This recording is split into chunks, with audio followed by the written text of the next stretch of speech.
Hi, I'm Rose Holtz with Screen Hits TV.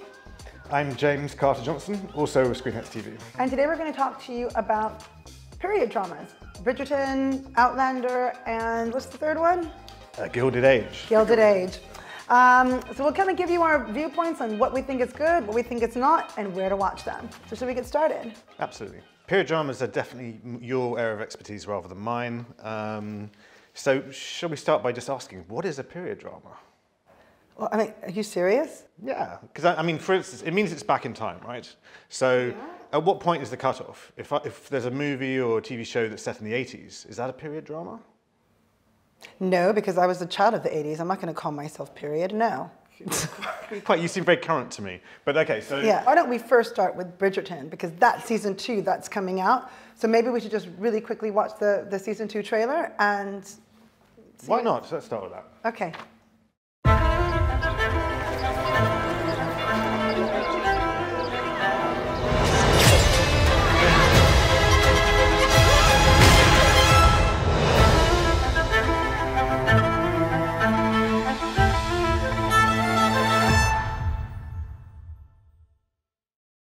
Yeah, so I'm quite new to Bridgerton. I just watched the first episode this week. And why is that? Why, when there was so much press around Bridgerton, are you only now just watching I'm it? the odd one out. I think 18 million people watched it globally on Netflix, so I really am an outlier in having not seen it.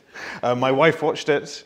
I was just never really kind of drawn to it. Why do you think that was? I think it's because period dramas in general tend to be about the same things, which is, a girl and her family don't have enough money, they've got to find a husband. So it's a similar kind of theme every time, and I don't kind of, on the face of it, find that attractive. Having said that, I thought Bridgerton was delightful and really kind of frothy and fun. You can tell that the creator comes from the background of doing like Scandal and Grey's Anatomy and so on. Really? I could never put the two of them together. Oh, totally, because it's quite soapy. It's quite, and it's... Yeah, it is. Yeah. That's true. It is very soapy. So it's two American kind of, EPs on it. And, but, going into Britain and kind of putting a nice modern spin on it. Yeah. If you look at the dialogue compared to, let's say, Downton Abbey or The Gilded Age, which we're going to talk about, it's much more modern kind of dialogue, much kind of snappier and kind of cheekier. The costumes are brighter and more modern. It just sort of feels fresher in general, which I like, because it's a departure from some of the more stuffy period dramas which I grew up with. And it's kind of one of Netflix's first period dramas, isn't it? Because they've never really done that before on this level. I don't think at this budget level, because it's a big show. It's a big show. I mean, I have to say, I love it. I think it's beautiful. Now, let me correct that. I think it's beautiful.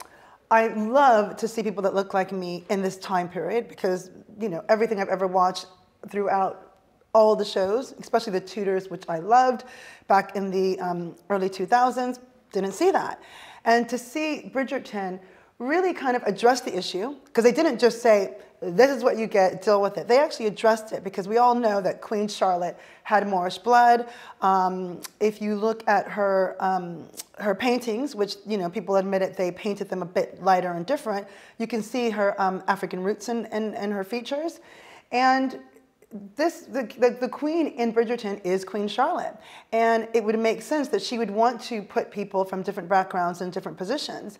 And even though we're not seeing reality, it is such a beautiful deterrent from what we normally see in period dramas that brings it into this new age. And it really helps to just separate so many of these lines that we create in our lives with separation and division, because it really shows that all people are the same. And it shows the beauty of all different people. And so I love it.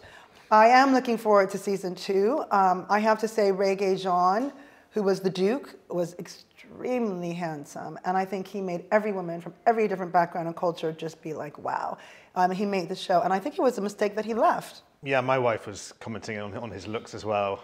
I don't know if it was the looks as much as how he made his future wife feel, but anyway. Also, what I like about the first episode is really the turn at the end, which is the conceit of the whole first season, which is Regé-Jean is this kind of cad, this bounder, this guy who wants to bed as many women as possible and never get married, and he's got family pressure to get married. And then the female lead also needs to get married for financial reasons for her family. No, she doesn't. Yes, she does. No, she doesn't. Her brother's totally wealthy, but I think at that time, the girls got nothing. It's this whole primogeneity. The mother's a thing. widow. I think they do. I mean, I know they're living in a nice house, but they got staff. So much. No, they're not running out of money. I'm almost positive that she's wealthy, but her brother gets everything. They're one of the wealthiest families. Her brother gets everything. And because women back then, they had to get married because they weren't going to get anything. And so it was to marry her off to the best person. She passed up the very sophisticated, educated prince for Regé-Jean, the Duke, who was very sexy and obviously rebellious, but I don't think it was because she had to marry him. So, I mean, it doesn't matter for my point, which basically is they're both under pressure to get married, right? And neither of them want to. But I was right. You can always just tell me that I was right. Perhaps. So they make an arrangement with each other, which is they'll pretend to be falling in love and kind of courting in order to take the pressure off their families to force them both to get married, which I think is a very nice spin on the normal kind of period drama. Yes, but I think she liked him always, don't you think? Well, there's a spark there, certainly. I think it was her ploy to try to get him to open up without him feeling the pressure, because we all know how men are. It's like if a man meets a woman who's like in her late 30s, he's like, oh God, she's gonna want kids, and they run. If a guy meets a girl who's like 22, oh, she doesn't want kids, I can just take my time, and then they fall in love and they get open. I think this girl in the show is like, well, if he thinks I want to marry him, he's gonna freak out and run the other way. But if he thinks he's just helping me not marry somebody else, like this disgusting person my brother wants me to marry, perhaps he will open up. And what does he do? He opens up and falls in love with her. Yeah, these are great kind of traditional rom-com sort of tropes. You know, they have a meet cute where she bumps into him when she's running away from the guy with the fake teeth put it in his mouth. Did they even have fake teeth back then? No, I think it's just to make him more disgusting. But yeah, overall, I thought really strong first episode, and I might even continue watching it. So if you were to tell the viewers worth watching, thumbs up or thumbs down? It's a thumbs up from me. If you haven't seen it already, if you're the only, one of a couple more people out of the 80 million people who've seen it already, then absolutely see Bridgerton. It's fun. I think they got to get another Regé-Jean in there. I'll give it the first episode. I will watch, and let's see if it can draw me in like last time.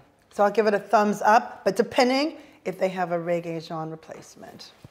So it's interesting what you were saying about Queen Charlotte. I didn't know any of that. How could you not know that? You're English. Oh, I'm not so hot on history. I know about the Second World War. I assumed that it was just a colourblind casting thing, but actually there's some historical basis for it, which is amazing. But what do you think about colourblind casting in general?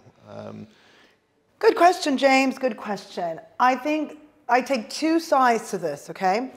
One, there were just never the roles for people of color that were prominent roles, okay? So they were placed in roles that weren't ideal.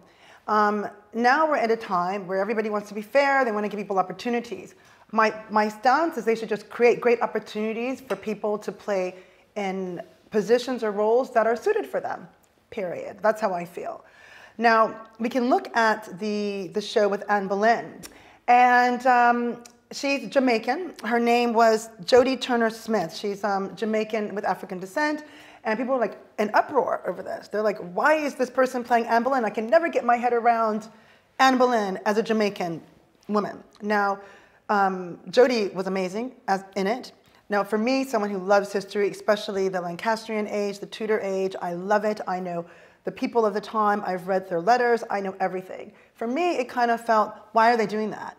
And I don't agree with that casting. Now, I say that, and people get really upset. And they say, that's so racist, Rose, that's awful, how could you say that? And I don't think it's racist, because in the future, one day, somebody's going to play Obama. So the very people that say that it's racist, that I think that they shouldn't have cast Anne Boleyn as Jodie, because it's actually taking a historical piece and a historical factual show, and they're changing the person. Like, would they put a man to play Anne Boleyn, and all of a sudden it's a man now that's playing Anne Boleyn? If somebody in the future decides to put a blonde, blue-eyed guy to play Obama, it is intrinsically changing the factual story of Obama, okay? It's a man who came up as Kenyan and as, European descendant American. So Owen Wilson plays Obama. I mean, how abhorred would people be? So how angry would people be? Because I would be like, that is completely unacceptable. And then you could say, that's racist, Rose. That's racist. You know, how could you say that, you know, Owen Wilson can't play Obama? So, you know what? Well, I don't think anyone can say that. I think that's the only rule we all know is that it can't go, you know, white into a minority role, right? Well, no, people are the same. I don't buy that. People are the same. What works for one should work for the other. And I disagree. I disagree. I think that people should play roles that are suited when it comes to a historical piece. Bridgerton is based off of a fantasy integrating history in, and then they address the issue with the whole colorblind issue. But what's your take on it? I mean, it's interesting. I think it's very different now than it was, let's say, 30, 40 years ago. I don't think anyone was worried at the time when Ben Kingsley played Gandhi, for instance, an English guy playing a famous Indian. Or Elizabeth Taylor playing Cleopatra, yes. Exactly. But I think now that would be a real problem. And I think that's fine. I think it's a much more global society now. So we have access and knowledge of, you know, actors from around the world. You know, there are famous actors from, you know, almost every, you know, major filmmaking country now. Whereas in Hollywood, there wouldn't have been a knowledge of Indian actors at the time. Therefore, the star power wouldn't have been enough to kind of launch the film. Yes, I understand what you mean about people playing different things. I will say what I am proud about is The Spanish Princess going back, which is on Starz.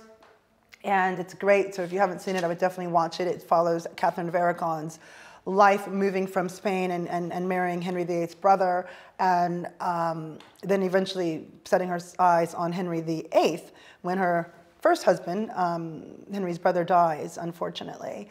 So what's interesting is that they properly, for the first time in a period drama, cast a person who was in the court as the correct color, which was Catherine of Aragon's lady-in-waiting, her maid of honor. So Julian Fellowes, who you know is the kind of creator of another show we're going to talk about, The Gilded Age. His position is he wouldn't use colorblind casting because it's not realistic. Yeah, so he wants to kind of stick to history, even though his shows are not based on history. They're, you know, written by him. He wants it to be kind of its place, of its time. Nope, I'm going to stop. Okay, well, yes, I agree with him, and he's addressed the issue because he's so clever. You're so clever, Julian Fellowes. So The Gilded Age is great. It talks about the nouveau riche, and there is a woman of African descent in this series. And you don't really know what's going on. You know, you have the main character, which I think is played by Meryl Streep's daughter, who's quite beautiful, and she can't afford to pay for her train ticket. And this is where there was separation. So people of color had to sit on one side of the train, which was really not comfortable, and then those that were wealthy could sit, that were not of color, could sit in the nice part. So anyway, there's this woman of African descent dressed very nice, probably, you know, really elegant and beautiful clothes. And she hears this whole thing going on because somebody stole the bag of Meryl Streep's daughter. She's crying and nobody's helping this woman. Nobody's helping her. She's like, oh, I have no money. My dad left me nothing. I'm poor. I have nothing to do. And this lovely woman of African descent says, I can't leave you here. Here's $50 to get your ticket. And she goes, how do you have $50? Here's $50, just pay me back. Man, trains were expensive back then. I know, and this woman had the money, and so she had to sit in the carriage with the people of color, because I think she bought her a ticket to sit next to her, whatever.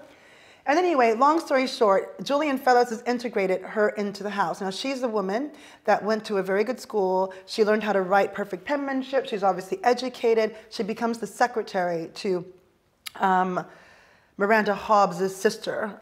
She comes and she becomes the assistant or the secretary. And that's like a really good job for a woman of any background at that time. But she has to still sleep at the bottom of the house, or downstairs.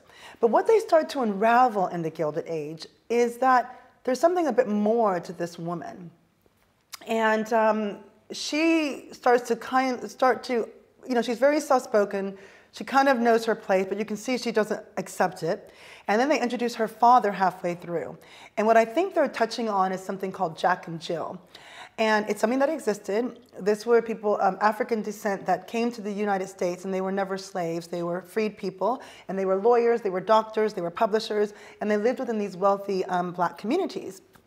And I believe, they haven't said it yet, but this woman is part of that. And so by the time you get to episode 4 or 5, you start to see what the wealthy Black people lived like during this time, which has actually never been shown before. And this is what has hooked me on the Gilded Age. But then also kind of just looking into the Astor 400 and how the women had the power. And that's never been shown before either, because you have all these big men making money in the railroads and the gold and banking and all the manipulation that's going on. But it's the women that are really controlling it. And so the husband of this nouveau riche woman, she is very much wanting to just be friends with the Astors and be accepted. And New York wouldn't accept people that were not of old money.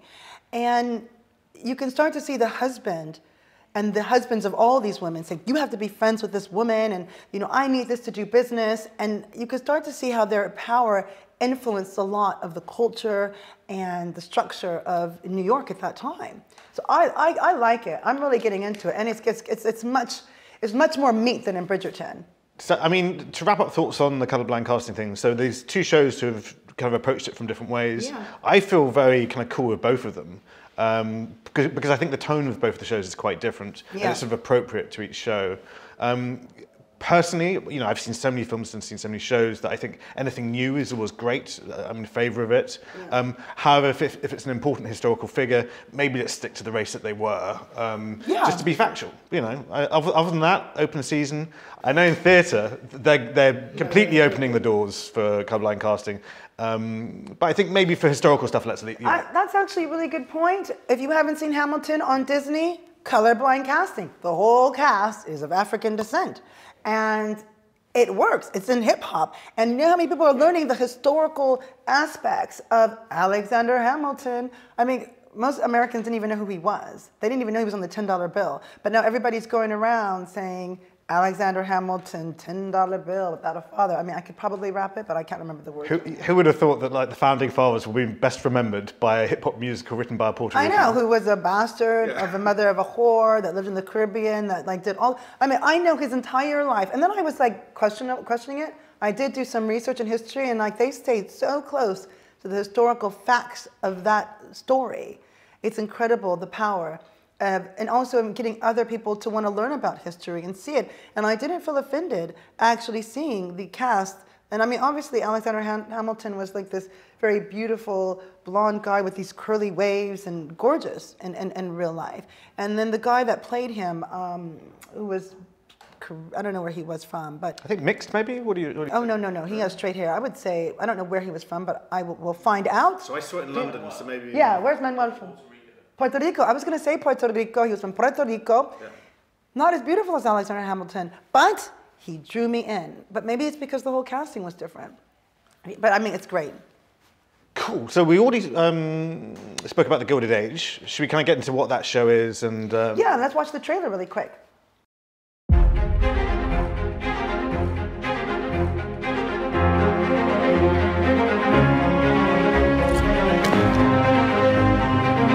I need to make one thing clear. Power belongs to old New York, my dear. Not the new. Never the new.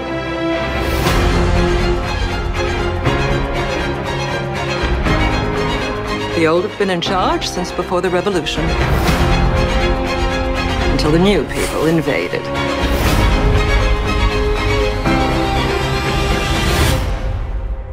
It's not quite as simple as that. Yes, it is. Let the tournament begin. So the Gilded Age, that was an interesting trailer. So this is my take. I'll let you go first last time. I'll go first this time. My take on the Gilded Age is the nouveau riche against the old money. And Julian Fellowes had to get the upstairs, downstairs in it. And it's really interesting how they make it work. And then it's really good about integrating different backgrounds and societies into one. What were your thoughts on the show? I very much liked it. Again, it's I watched it for the first time very recently. I watched 2 episodes. Mm-hmm. Just rolled straight into the second one. Well, I have to say it gets better because episode 1 was like pulling teeth. Episode 2 was like, oh, is this going to be Dynasty? Episode 3 was like damn, did they really go there? Oh, I'm looking forward to it in that case. But I like Julian Fellowes' work. Downton was a great show, sort of iconic show out of Britain. Interestingly, launched on PBS in the United States. I know. Why do you think that was? Because nobody wanted it, and then all of a sudden it was like this big hit. Yeah, and I think it went a long way to popularizing period dramas in general in this kind of modern era. What you mentioned about the upstairs downstairs thing is very interesting. Like the servants' quarters is like half the show in both of these shows, Downton and The Gilded Age. And most of these other period dramas, sort of the servants are in the background. They're not really given much of a second thought. Bridgerton, I don't remember seeing any servants really. They certainly don't talk. No, Bridgerton's all about just glamour, like Oscar red carpet. Yeah. But yeah, I think the kind of class tension is there in The Gilded Age and in and certainly in Downton. Has she thrown her party yet in season 2, or episode 2? Yes, it happens in Episode 2. Episode 2, yes. Wasn't that painful? Yeah, she gets very upset. I mean, a lot of the kind of tension in the first couple of episodes is her trying to. This is the. Basically, there's a couple. The man is a railway magnate, probably owns the majority of the railroads in the kind of nascent United States, and his wife is there. They're both very capable, very smart, very beautiful people with beautiful kids. They've just built this huge house on like Park Avenue. I mean, a bit too huge. I kind of thought it reminded me of the Frick collection, where the Frick house is in New York. Yes. And I was like, is that what they are trying to imply? Yeah, great big wide stone house, and but they're new money. They're Americans as opposed to kind of Brits living in New York who are kind of from the old country. And it's really about the birth of America and how America started to change from being a British colony into this kind of freewheeling capitalist kind of utopia. And I think that tension is really cool. Why do you think the old money was so against like the new money? Do you think it's because, and they kind of touch on it in the show where Meryl Streep's daughter is like, well, are they just mad because they have more money than them? Or do you think, because there was a time that people were losing a lot of money and their old money was drying up. And so they maybe had to wear sweaters with holes in it, or maybe they didn't have the fanciest shoes or handbags and they had to maintain what they had. And when they saw people coming with new money that could buy things that they couldn't buy, do you think there was resentment on that part? Yeah, I think whenever people feel power kind of draining away from their in-group, be that, their class or their, kind of friends or whoever. Is it power or is it handbags? I think it's a bit of both. I think, I think stuff and power. But yeah, and people are naturally kind of jealous and want to kind of out-group people and say, oh, they're not quite like us.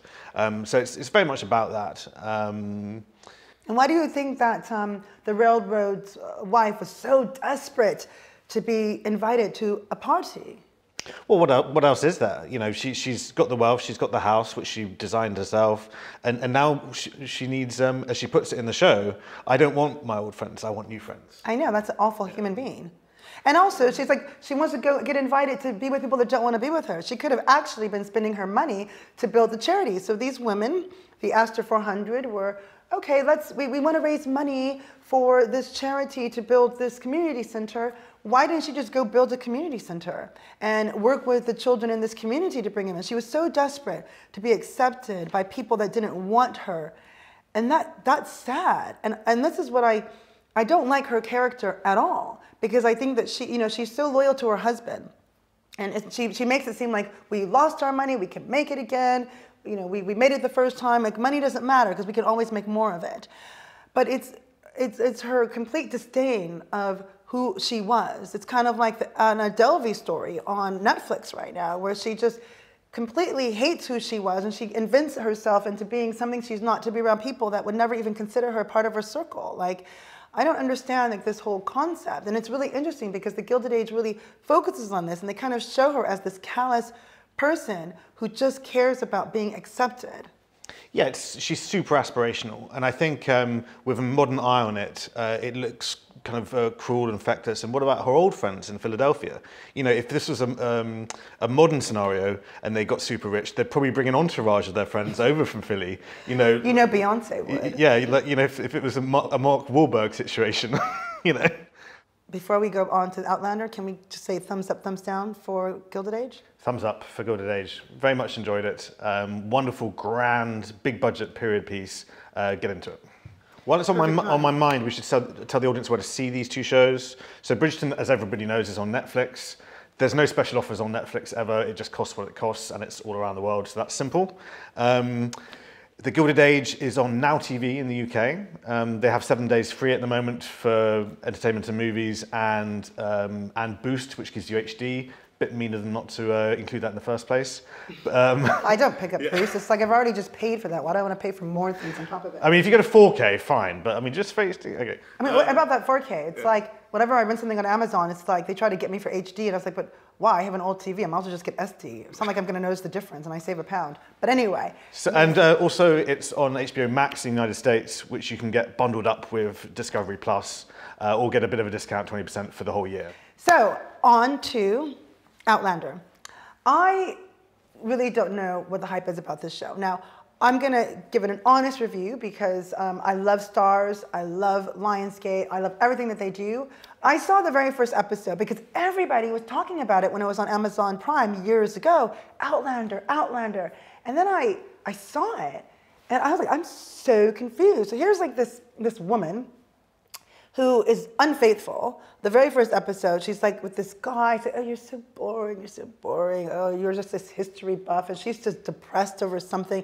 I don't know, it's just so painful to watch because it's just like this negative energy. And here's this man that loves her. I don't know if it's her fiance at the time or her husband. And there's something that was going on. And you just know that there was some drama or trauma that happened to her and they're trying to move past this. And so they're in this hotel. And within this little old town, there's these stones, kind of like Stonehenge. And she somehow starts to find out or investigate about this, or witches, or who knows, whatever. And she finds her way into this. This is how I interpreted it. James, you can correct me. She finds herself into like the center of this thing on a full moon or something weird, which opens up this portal. And this portal takes her to like, I don't know, I think it's like the Civil War, the American Revolution, or it takes her to some war. And it's just like, she's just like, what? And then it's just drama. But then she somehow goes back. But then like she starts to fall in love with a guy that I thought was a completely different guy. But today, James told me that guy looks the exact same as her husband in the current time. No, that's not quite right. Her husband to 1947, yes, where she starts off, then is a baddie in the olden days times she goes back to. Okay, so why don't you kind of just tell people the story, because I know you just... So I've only watched the first episode and then the first episode of season 6, which we watched at the premiere. We watched 2 episodes at the premiere, which was an amazing premiere. Or was it just a long one? Amazing premiere. They had like the Philharmonic Orchestra playing the music. It was great. So one thing I like about this show is the kind of conceit of it, which I spoke to Diana, the author of the books, at the party about, and said this is a very good idea. I'm surprised it hasn't been done years before. And the idea is... Did you find out when her option runs out? I think they're filming the last book shortly. Yeah, so the idea is if you went back in time with modern knowledge, but no stuff, and like how much of a difference could you make? Like what could you do to help people or, I don't know, do anything? And she sort of makes this happen in the story. So you've got this nurse played by Catriona Balfe, who's now Oscar nominated for Belfast, just won a BAFTA for it, I believe. She's wonderful. She's married to a chap, I forget the name of the actor, but he's a very good actor. And he's a sort of historian, archaeologist kind of guy. And they go on their honeymoon, which has been delayed because of the Second World War, where she was a nurse. Yeah. And they go up to Scotland. And on their trip, they're having lots of sex. It's a wonderful honeymoon, but there's kind of a little bit of tension between them. But then he's kind of feeding in bits of history about the area, which is a very kind of mystical Scottish area, throughout it. And then they observe this sort of shamanic druid kind of ceremony that happens at the Stonehenge kind of area with the big stones that you mentioned. And something happens and she ends up going back in time to maybe the Jacobite era or something, but basically British people are fighting Scots. Like it's a Scottish kind of insurgency, yeah. And the Brits are in their red jackets and they've got their muskets and they're hunting them down. And she thinks she just had an episode or something until she bumps into one of these British officers who is the same actor as her husband in 1947. And he doesn't recognise her at all, and pretty much immediately tries to sexually assault her. So she, but then she gets rescued by a Scotsman, and Which is Sam. it's not. She meets him a little bit later, but one of his gang. So then, she joins up with them. One of their number is injured, which is Sam. He's got a dislocated shoulder, and they're about to do something crazy old-fashioned about the situation. I know, I saw that. And We she don't have goes, to repeat it. "Don't do that. You'll ruin his arm forever." And then she slots his shoulder back into place like a good nurse knows how to in the modern era. And then she's, asking them, do you have any iodine and stuff later? And they're like, what? She goes, alcohol. So really, it's, she has this nurse's knowledge, but like none of the tools, none of the kit to kind of make it useful. But the knowledge does get her quite a long way. And in season 6, she starts creating things that haven't been created yet. Yeah, so given enough time, what could you do with like the tools you had in place? I think that's a very interesting sort of fantasy to have. It's like, what would I do if I went to prison? Would I survive? Would I be smart enough to stop people from shivving me to death? Or if I went back to the Tudor time, I would give Henry VIII some Banoffee pie. Yes. He'd like that. He would love that. he'd throw the turkey bone to the dogs and immediately eat nothing but banoffee pie. Banoffee pie person. Yeah.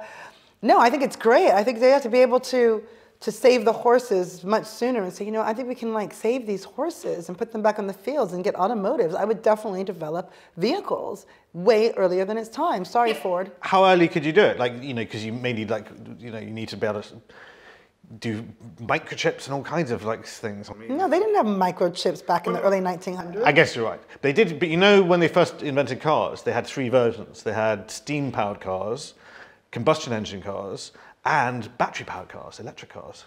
They had all 3. You had a choice. I didn't know that. So actually, if the electric ones had longer range to begin with, we'd all be driving electric cars. There'd be no global warming, and we'd all be fine. And there wouldn't be the one that's against global warming, the teenager. Oh yes. Yeah, we would. Yeah, there wouldn't be a need for her.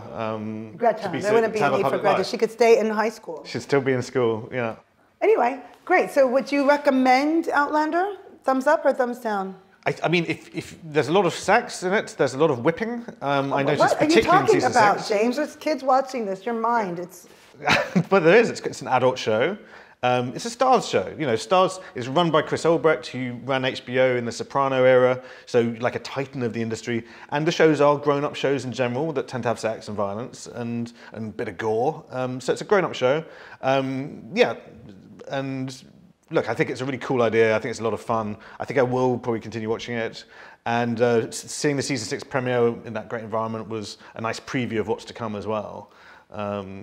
Where she is inventing things, like she's got a whole chemistry set and it's great. No, I think so. I mean, for me, I think that it's one of those shows that you really have to just watch and get into. And like, I don't have time in this whole day and age where there's so many great shows to watch and so many different streamers.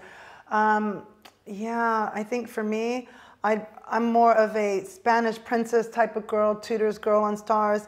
Outlander for me is a thumbs down. So, if you want to watch Outlander, it's on Starz Play in the United States and over here. There's a great offer in the UK at the moment, which is $1.99 for the first 6 months. Super cheap. If you Google it, it looks like it's only available as an Amazon channel, but actually they have a native app on many smart TVs and things. And do that, because then you can watch it anywhere. So be careful with the Amazon channels, because it's great, but then you can only watch it through Amazon Prime, and it may not be in every country or every region. It's in a lot, though. But if you get it directly with Starz, you can watch it anywhere. Yes, and I love Starz. Great for period dramas. Yeah, and Starz have a very elegant platform, and there's a lot of great stuff on there. Big budget stuff. So take advantage of that offer while it's around. Yeah.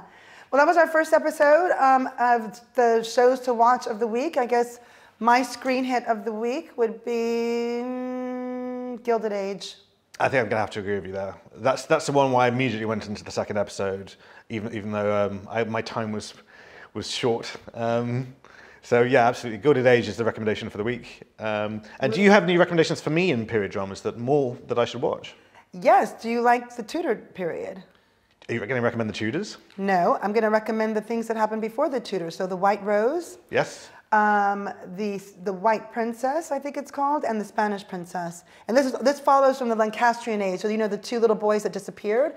So it follows Richard III, and it follows his brother. And it's amazing. It's like the end of the War of the Roses, and then what happens and how it leads up into Henry VII's mother, that's obsessed with getting him into power, and how people start to switch sides, and they're trying to find the sides. It's a fantastic series. It's a trio, and it's on Stars. I mean, it's very good. The Spanish Princess one was my least favorite out of the three, but we can maybe do a season on it because I'm obsessed with this time period, and they do a very good job.